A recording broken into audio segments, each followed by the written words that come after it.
Hello everyone, welcome back to जैनिकी mathematics. उम्मीद करते हैं सभी लोग स्वस्थ होंगे और आप सभी की अच्छी तैयारी चल रही होगी। उत्तराखंड प्रवक्ता गणित की हमारी विशेष सीरीज आपको जरूर यहाँ पर लाभ पहुंचा रही होगी। उत्तराखंड प्रवक्ता गणित को लेकर हमने दोस्तों एक विशेष सीरीज चलाई है। यहाँ पर हम आपको मॉडल पेपर सॉल्व करवा रहे हैं।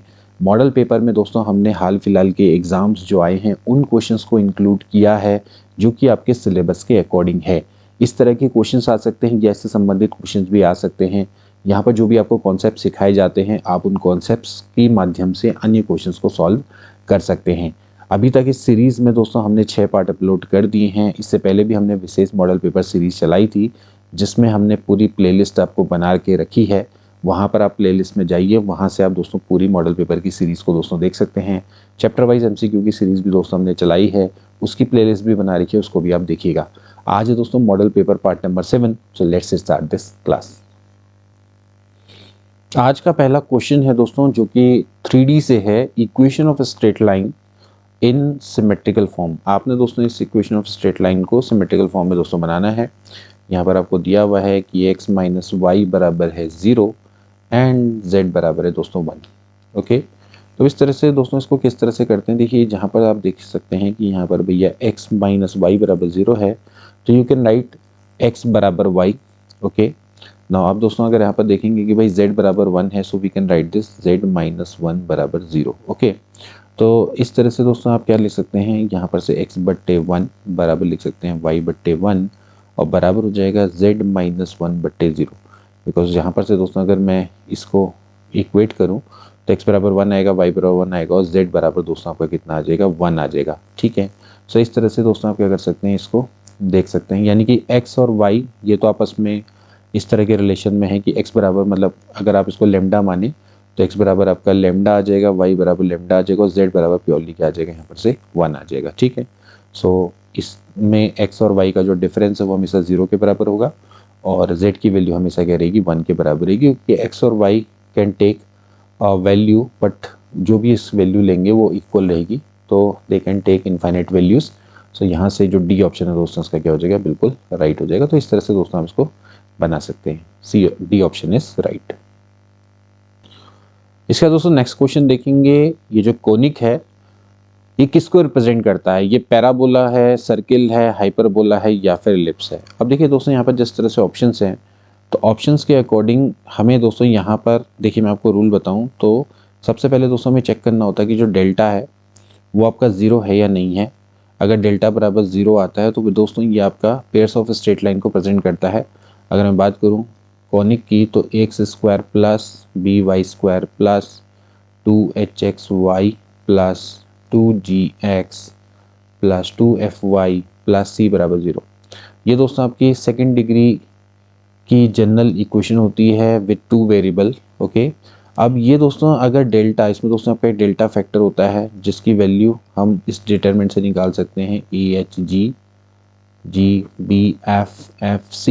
यानी कि दोस्तों अगर ये डेल्टा अगर 0 आ जाए तो फिर ये दोस्तों आपका पेयर्स ऑफ स्ट्रेट लाइन को प्रेजेंट करता है। अब यहाँ पर पेयर्स ऑफ स्ट्रेट लाइन का कोई ऑप्शन ही नहीं है तो सिंपली हम ये मान के चलेंगे कि डेल्टा नॉट इक्वल टू 0। अगर डेल्टा नॉट इक्वल टू 0 आता है तो फिर उस केस में दोस्तों हमें ये चेक करना होता है कि अगर एच स्क्वायर बराबर ए बी है, H square greater than A B है या फिर H square less than A B है।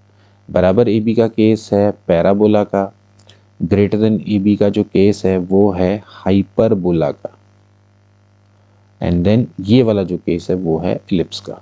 ठीक है, सर्किल वाले केस की बात करें तो इसमें ए और बी दोनों के दोनों बराबर होंगे और एच इसमें क्या होगा, 0 होगा।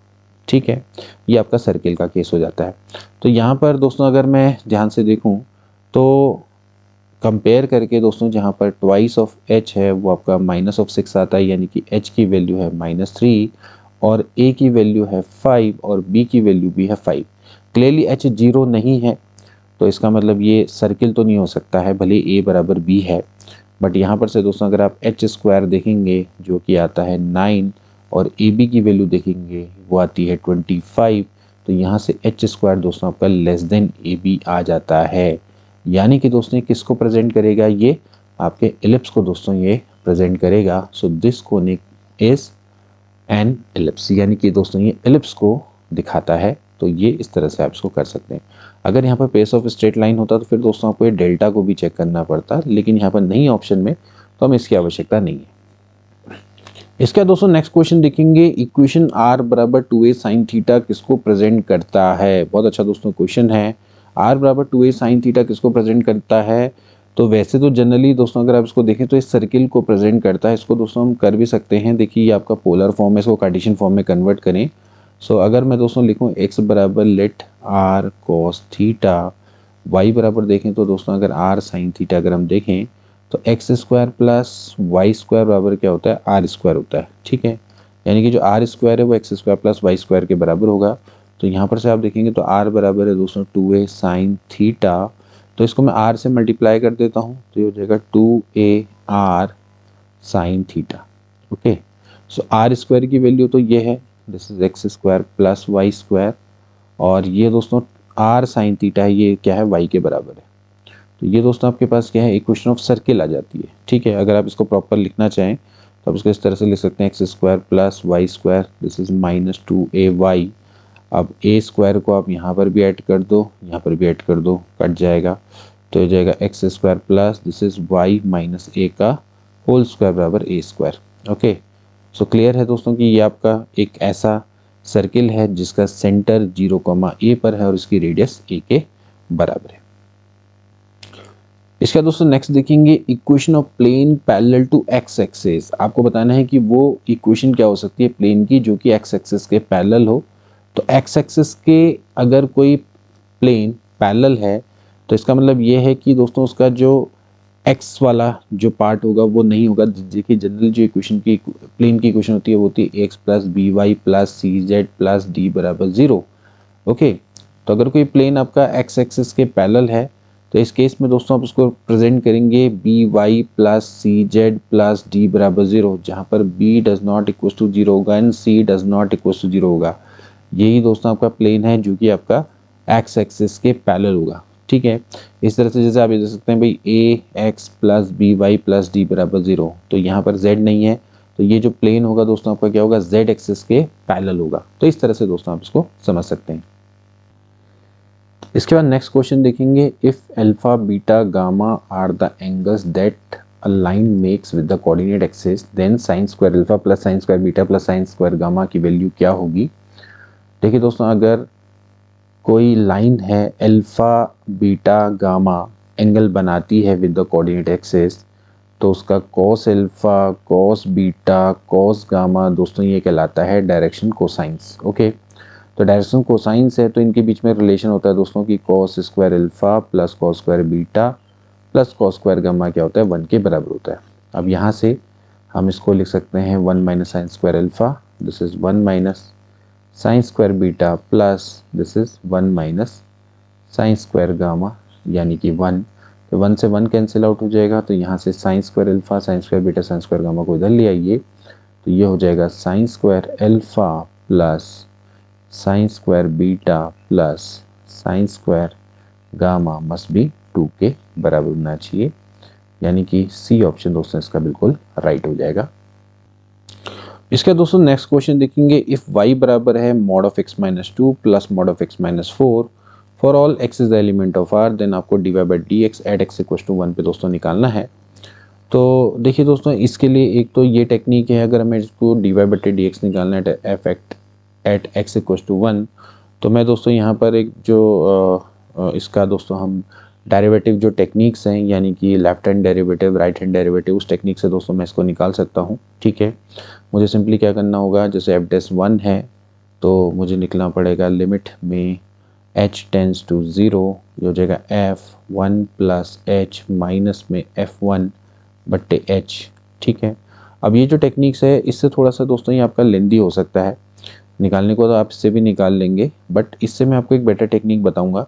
देखिए, अगर आपके पास y बराबर मॉड x है, ओके, तो अगर इसका आप डेरिवेटिव देखें तो इसकी जो वैल्यू होती है वो x upon mod of x के बराबर होती है। ठीक है, provided that x should not be equal to 0। तो ये अगर आपको रिजल्ट याद है तो आपसे डायरेक्टली दोस्तों उसको कर सकते हैं। यहाँ पर से अगर आप इसको डिफ्रेंशिएट करेंगे dy बट्टे डी एक्स, डायरेक्टली डिफ्रेंशिएट करें तो जगह x माइनस 2 बट्टे में मॉड x माइनस 2, अब x माइनस 2 का डिफरेंशिएशन हो जाएगा 1। सिमिलरली इसका हो जाएगा x माइनस 4 बट्टे मॉड ऑफ x माइनस 4। ठीक है, ये बहुत अच्छी टेक्निक है दोस्तों। यहाँ पर से आपने सिंपली क्या करना है, dy बट्टे D X at X equals to 1 पे यहाँ पर रख देंगे। यहाँ पर आप 1 रख दीजिए दोस्तों, ये हो जाएगा 1 माइनस 2 बट्टे 1 माइनस 2 यानी कि -1 का mod plus 1 minus 4 divided by 1 minus 4 का मॉड यानी कि मॉड ऑफ 3। तो ये तो हो जाएगा -1 बट्टे 1 प्लस ये हो जाएगा -3 बट्टे 3। तो यहाँ से दोस्तों आ जाएगा -1 यानी कि -2। सो -2 इसका क्या हो जाएगा दोस्तों, राइट आंसर हो जाएगा। तो इस तरह से आप इसको शॉर्ट टेक्निक से दोस्तों आप इस तरह से सॉल्व कर सकते हैं। तो that is the way you can find the dy by D x of mod x provided that, क्योंकि देखिए जो मॉड ऑफ एक्स होता है वो दोस्तों ये आपका x बराबर 0 पे डिफरेंशिएबल नहीं होता है। सिमिलरली ये जैसे x बराबर 2 पर नहीं है, x बराबर 4 पर नहीं है, हमें निकालनी x बराबर 1 पे, तो x बराबर 1 पे दोस्तों डिफरेंशिएबल होगा, हम इसका डिफरेंशिएशन करके निकाल सकते हैं इस पर वैल्यू। तो आपको इस तरह से दोस्तों इसको करना रहेगा। अगर आप इसको दोस्तों जनरल मेथड से करना चाहे तो जनरल मेथड से भी आप इसको कर सकते हैं। देखिए यहाँ पर हम इसको किस तरह से करेंगे, देखिए हमारे पास जो एफ एक्स है वो है mod of x minus 2 plus mod of x minus 4। ठीक है, यहाँ पर आप देख सकते हैं this is the value of मतलब y एंड y बराबर fx है।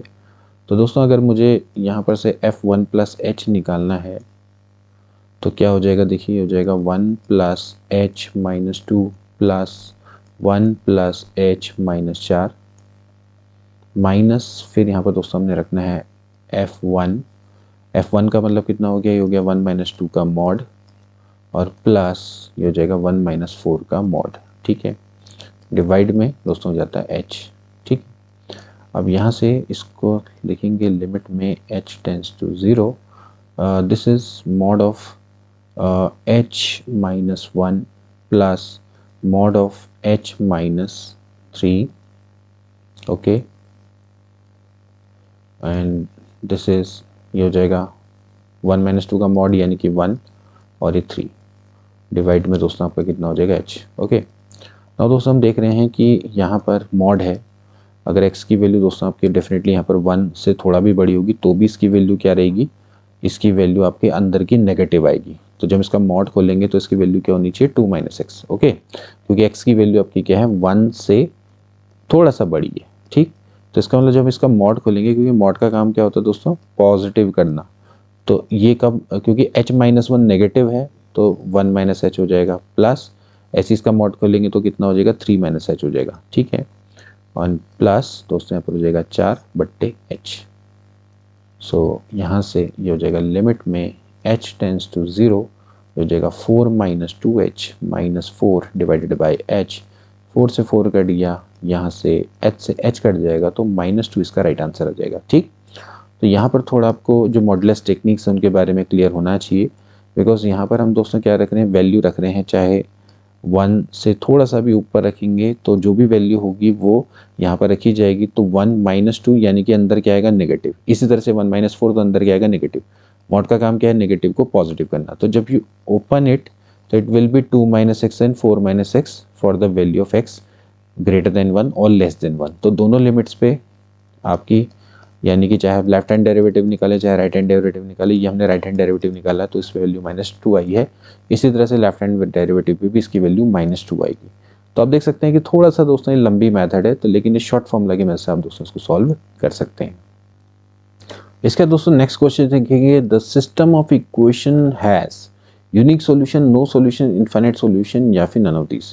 देखिए दोस्तों, अगर हमारे पास सिस्टम ऑफ इक्वेशन है a1x plus b1y plus c1 बराबर 0 एंड इसी तरह से है a2x plus b2y plus c2 बराबर 0। ओके, तो अगर मैं देखता हूँ यूनिक सॉल्यूशन का दोस्तों केस क्या होता है कि अगर a1 upon a2 does not equal to b1 upon b2 है तो फिर इस केस में हमें मिलता है यूनिक सॉल्यूशन। ठीक है, दूसरा केस है कि अगर a1 अपॉन a2 बराबर है b1 अपॉन b2 बराबर है c1 अपॉन c2, तो इस केस में हमें मिलते हैं दोस्तों इनफाइनाइट सॉल्यूशन। ठीक है, तीसरा केस ये है कि अगर a1 अपॉन a2 बराबर b1 अपॉन b2 है but it is not equal to c1 upon c2, so in that case we will get no solution, हमें कोई भी सॉल्यूशन नहीं मिलता है। ओके, तो यहाँ पर दोस्तों हम यहाँ पर देखते हैं कि हमें क्या कंडीशन मिली है। अगर आप देखें तो यहाँ पर 8 और 12 बराबर है 12/18, क्योंकि 4 दूनी 8, 4 तियाँ 12, 6 दूनी 12, 6 तियाँ 18, यानी कि 2/3। लेकिन ये डज नॉट इक्वल्स टू है 10/14, क्योंकि ये आता है 5/7। इसका मतलब है कि these equation have no solution, because यहाँ से भी दोस्तों अगर आप देखें तो यहाँ पर से आप देखेंगे 12 और 4 है, तो अगर आप 4 कॉमन ले लेंगे तो 4 दूनी 8, 4 तियाँ 12, ओके, और ये हो जाएगा 10/4, मतलब कि 4 से अपने डिवाइड कर दिया। इसी तरह से अगर आप 6 से डिवाइड कर देंगे तो 6 दूनी 12 और 6 तियाँ 18, ठीक है, बराबर आ जाएगा 14/6। ओके, तो कहने का मतलब ये है, ये हो गया आपका 5/2 और ये हो जाता है आपका 7/3। तो क्लियरली है दोस्तों कि यहाँ पर 2x + 3y 2x + 3y, तो एक वैल्यू आपकी 5/2 आ रही, एक बार आपकी 7/3 आ रही, तो ऐसे सिस्टम का कोई भी सॉल्यूशन नहीं हो सकता है। यानी कि एक ही बार में 2x + 3y करके 5/2 आता है और उसी बार 2x + 3y बराबर 7/3 आता है, तो this is not possible in any manner. तो इस तरह से दोस्तों आप इसको कर लेंगे। इसका दोस्तों नेक्स्ट क्वेश्चन देखेंगे, द वैल्यू ऑफ इंटीग्रेशन 0 से लेकर to greatest integer function of x और dx² है, वेयर ये आपका ग्रेटेस्ट इंटीरियर फंक्शन है, नॉट एक्सीडिंग एक्सिस। ओके, ना दोस्तों आपको ध्यान रखना है दोस्तों कि जो ग्रेटेस्ट इंटीरियर फंक्शन है इसकी वैल्यू दोस्तों आपकी 0 होगी अगर x की वैल्यू दोस्तों आपकी 0 से लेके 1 तक है। वहीं दोस्तों इसकी जो वैल्यू है दोस्तों आपकी 1 हो जाएगी अगर x की वैल्यू क्या है 1 से लेके 2 है। ओके, यानी कि greatest integer function of x basically क्या होता है, the greatest integer which is less than equals to x। Okay, ये इसका फॉर्मूला होता है। ठीक, तो यहाँ पर से आप देखेंगे सबसे पहले दोस्तों आप इसको प्रॉपर लिखें। देखिए यहाँ पर dx होना चाहिए, तो आप जब दोस्तों इसको जब आप be know that D of x² क्या हो जाएगा दोस्तों, ये हो जाएगा 2x से dx, क्योंकि आप इसको डिफरेंशिएट करेंगे तो ये आ जाएगा। तो 2 को बाहर ले लीजिए, हो जाएगा 0 से लेके 2, यहाँ पर हो जाएगा x greatest integer function of x dx। Okay, now दोस्तों हम इसको क्या करेंगे, ब्रेक करेंगे। We know that from 0 to 1 and 1 से लेके 2, तो जब हम 0 से लेके 1 उसको लिखेंगे तो ग्रेटेस्ट इंटीरियर फंक्शन की वैल्यू क्या हो जाती है दोस्तों, 0 हो जाती है, प्लस फिर इसके बाद दोस्तों यहाँ पर लिखेंगे 1 से लेके 2, तो 1 से लेके 2 पे इसकी वैल्यू हो जाएगी 1, तो ये जाएगा x dx। Okay, so now just integrate it, तो इसको जब इंटीग्रेट करेंगे तो इट विल बिकम x² और ये हो जाएगा 1 से लेके 2, तो ये और ये तो कट गया, तो हो जाएगा 2 का स्क्वायर माइनस 1 का स्क्वायर यानी कि 4 - 1, सो 3 is the right answer, so D option will be right. बहुत अच्छा दोस्तों क्वेश्चन है, इसमें ज़्यादातर लोग इसको थोड़ा सा यहाँ पर खाली greatest integer function of x dx से सॉल्व करके इसका आंसर निकालेंगे, जिसकी वैल्यू आपकी 1 आ जाएगी, तो वो आंसर गलत होगा। तो इस तरह से दोस्तों आप ध्यान रखना है, ये dx² है, so just need to convert into the form of dx, so ये हो जाएगा 2x dx। तो इस तरह से आप इसको सॉल्व करेंगे। इसका दोस्तों नेक्स्ट क्वेश्चन देखेंगे, mean value of the function. आपने क्या करना है दोस्तों, इसकी मीन वैल्यू को फाइंड आउट करना है। किस तरह से दोस्तों इसको किया जाएगा, देखिए fx है x + 1, ये है 0 से लेके 1, 2 है 1 से लेके 2। ओके, तो दोस्तों मीन वैल्यू की अगर मैं बात करूँ, वैसे अगर आप दोस्तों डिस्क्रीट फॉर्मूला क्या होता है दोस्तों, अगर आपके पास वैल्यू निकालनी हो तो ये होता है b - fa/b - a होता है दोस्तों। यहाँ पर आपका कंटिन्यूस फंक्शन है, तो इसका जो मीन वैल्यू है दोस्तों कैसे निकल जाएगी, मीन वैल्यू देखिए, mean value in the form of integration ये हो जाएगी 1/b - a, जिस हिसाब से यहाँ पर दिख रहा है। नाउ दोस्तों यहाँ पर हो जाएगा इंटीग्रेशन, लिमिट हो जाएगी फ्रॉम a से लेकर b fx dx। ओके, सो यहाँ पर आप देख सकते हैं कि जो ये इंटरवल है, इंटरवल दोस्तों आपका स्टार्ट हो रहा है फ्रॉम 0 और 0 से लेकर दोस्तों कहाँ तक जा रहा है, 2 तक जा रहा है। देख सकते हैं हम दोस्तों 0 से लेकर 2, तो ये यहाँ पर जो a है वो 0 है और b कितना है 2 है, तो दोस्तों ये हो गया 1/2 - 0। इंटीग्रेशन लिमिट है फ्रॉम 0 से लेके 2 fx dx। ओके, सो यहाँ से आपको निकालना है 1/2 इंटीग्रेशन 0 से लेके 2 fx dx। नाउ क्लियरली दोस्तों यहाँ पर आपकी जो लिमिट है वो ब्रेक होगी, क्योंकि 0 से लेके 1 के बीच में इसकी वैल्यू ये है और 1 से लेके 2 के बीच में इसकी वैल्यू ये है। तो यहाँ पर से दोस्तों हम क्या करेंगे, इसको ब्रेक करेंगे, ये हो जाएगा 1/2, दिस विल बी 0 से लेके 1 पे fx की वैल्यू है x + 1 और फिर 1 से लेकर 2 पे इसकी वैल्यू है 2, यहाँ पर आ जाएगा dx। ठीक है, बस अब आप दोस्तों इसको इंटीग्रेट करके सॉल्व कर लीजिए, आंसर आ जाएगा 1/2। यहाँ पर दोस्तों आप जानते हैं हो जाएगा x² / 2 + x, देखा 0 से लेके 1 एंड दिस इज 2x, ये हो जाएगा 1 से लेके 2। ठीक है, इसको आप सॉल्व कर लीजिए। तो जाएगा भैया 1/2, यहाँ पर दोस्तों आप 1 रखेंगे तो यू विल गेट 3/2, माइनस 0 हो जाएगा, प्लस दोस्तों हो जाएगा आपका 2 और 2 - 1 1। ठीक है, तो ये हो जाएगा 1/2 इंटू 2 दूनी 4 3 7/2, तो यहाँ से 7/4 इसका आंसर हो जाएगा। So that is the mean value, यानी कि डी ऑप्शन दोस्तों राइट है। ओके, सो इस तरह से दोस्तों हम क्या करते हैं, मीन वैल्यू को निकालते हैं। ध्यान रखना है कि कंटिन्यूस इंटरवल पे जो मीन वैल्यू है वो इस तरह से निकलती है 1/b - a इंटीग्रेशन ए से लेकर B F X D X. Plus simply आपने क्या करना है, इसको यहाँ पर निकाल लेना है। ठीक, तो इसी कॉन्सेप्ट का दोस्तों हम क्या करते हैं, यहाँ पर यूज़ करते हैं। So this is the formula for finding the mean value of this given function. फिलहाल दोस्तों हम आज के लिए इतना ही करेंगे, मिलेंगे नेक्स्ट क्लास में। तब तक के लिए take care and good bye.